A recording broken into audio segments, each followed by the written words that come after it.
8살 때부터 15살 때까지 8년 동안 집 밖으로 한 발자국 나가질 않았어요. 집 앞에 있는 구멍가게도 나가질 않았어요. 지독하게 외로웠던 시간이었던 것 같고, 또 사람들의 온기가 그립기도 해졌던.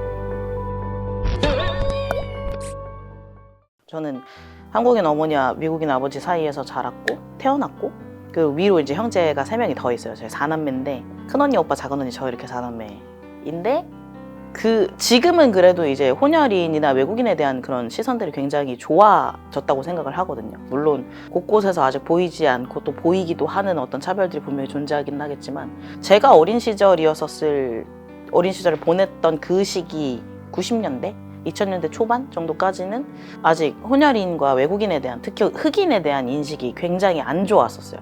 어딜 가나 항상 손가락질을 당했고, 항상 사회에서 소외되는 게 당연한 사람이었고, 그리고 만지면 더러워진다라는 인식이 친구들의 부모님들에게 항상 있었고, 또래로 보이니까 이제 스스럼없이 다가와서 친구가 됐다가도 집에 가서 이제 부모님이 하시는 이야기를 듣고서 저를 이제 멀리하는 일들이 일상이었고, 누구도 돕지 않는 것이 이상하지 않은 그런 삶이었었어요.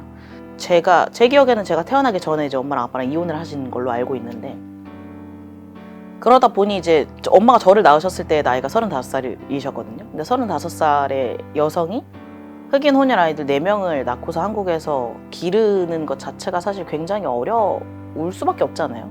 그러다 보니 아빠의 이 부재를 엄마가 이제 엄마의 역할과 아빠의 역할까지 같이 해야 되다 보니 되게 자연스럽게 가난과 항상 동거할 수밖에 없었고, 그러다 보니 자연스럽게 공부와는 너무 먼 사이가 될 수밖에 없었고, 사람들과도 사회와도 완전히 멀어져서 이제 고립된 사람이 될 수밖에 없었기 때문에, 사랑이라는 것을 느낀 건 사실 가정이 전부였었고, 근데 그 안에서도 서로의 어떤 그 결핍들이 있으니까 온전한 사랑을 누리지는 못했던 어린 시절이 있었죠. 그래서 예수님을 만나기 전에는 저는 그냥 목적도, 꿈도, 삶에 대한 어떠한 재미도, 그리고 친구도, 주변인이라는 것도 없는 그런 인생이었었어요. 한마디로 그냥 완전 블랙. 이제 오빠 같은 경우는 남자니까 남자애들끼리 이제 막 떼거지로 이제 몰려다니고 막 지네들끼리 놀고 하다 보면 이제 다른 그룹이랑 이제 좀 싸움이 나거나 시비가 걸릴 때도 있을 거 아니에요. 근데 오빠는 이제 말리는 쪽이었지, 말리는 쪽이거나 맞는 쪽이거나 했지, 누구를 때리는 성격이 못 되는 사람인데, 패싸움을 하다가 결국에는 경찰이 출동을 해서 경찰차 다 우르륵 하면 부모님들이 막 모이잖아요. 진짜 뭐 짝이라도 한 것 마냥, 부모님들끼리 뭔가 알고 있기라도 했었던 것 마냥 다 저희 오빠 탓으로 돌리는 거예요.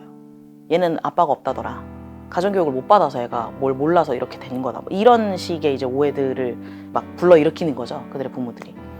근데 그러다 보니 저희 엄마는 이제 자연스럽게 그냥 제가 자식 교육 잘못 시켰으면 죄송합니다 이렇게 빌 수밖에 없었고, 제 케이스를 이야기를 하자면, 엄마한테 이제 친구들이랑 놀고 올게요 하고서 이제 톡방을 나가서 이제 그 친구들이 이제 서 있길래 인사를 하고 재밌게 놀려고 하는데, 그 친구들한테 다가갔는데, 이 친구들이 뭐 부모님한테 어떤 또 이야기를 들은 건지 모르겠지만 갑자기 저를 막 때리기 시작하더라고요. 때리면서 이제 막 욕했었던 게 막 깜둥이, 애비 없는 새끼, 가난한 새끼 이러면서 막 저를 막 욕하기 시작했어요. 그러니까 쉽게 말하면 왕따를 당한 거죠, 일종의. 이제 그게 계기가 되어서 이제 저까지 막내마저도 나가서 이제 맞고 욕을 먹고, 이 예쁘고 귀한 아이마저도 이렇게 세상에서 외면을 당한 것에 상처를 받았던 엄마가 상처보다는 분노였겠죠, 아무래도. 8살이었던 꼬마 셰리한테 집 밖에 나가지 말라고 말씀을 하셨어요. 위험하니까. 8살 때부터 15살 때까지 8년 동안 집 밖으로 한 발자국 나가질 않았어요. 집 앞에 있는 구멍가게도 나가질 않았어요. 지독하게 외로웠던 시간이었던 것 같고, 사람들에 대해서 기대를 저버리게 된 계기가 됐던 것 같고, 그럼에도 일정한 시간이 지나고 나니 또 사람들의 온기가 그립기도 해졌던 이죠. 하나님이 아니었었다면 지금의 저는 확실히 없었다. 크리스마스 이제 보통 그때는 이제 교회에서 성탄 전야제 막 이런 것들을 하잖아요. 근데 저희 엄마가 원래 이제 그냥 무교로 사시다가 동네에서 이제 교회에서 전달해주는 이제 전도지를 이제 보고 저희들을 다 데리고서 이제 막 교회를 나가셨던 때가 있었어요.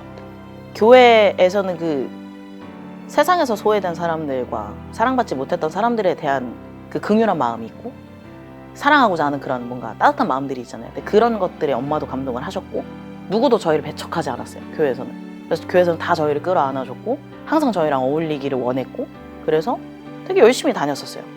근데 사실 그마저도 쉬운 건 아니었었어요. 왜냐면 집안 형편이 여전히 나아진 것은 하나도 없는 상태였었고, 뭐 언니도 엄마를 도와드리고 하는데 이제 제 차비까지 이제 감당을 하려니까 사실 그게 그래봤자 1,600원, 뭐 2,000원이 채 안 되는 돈인데 매주마다 그 돈이 나가는 것도 사실은 부담이셨을 거예요, 엄마한테는. 엄마한테 막 쫄랐죠. 계속 교회를 가게 해달라고 막 쫄랐어요. 막 쫄라서 결국엔 16살이 되던 해부터 교회를 다니기 시작했습니다.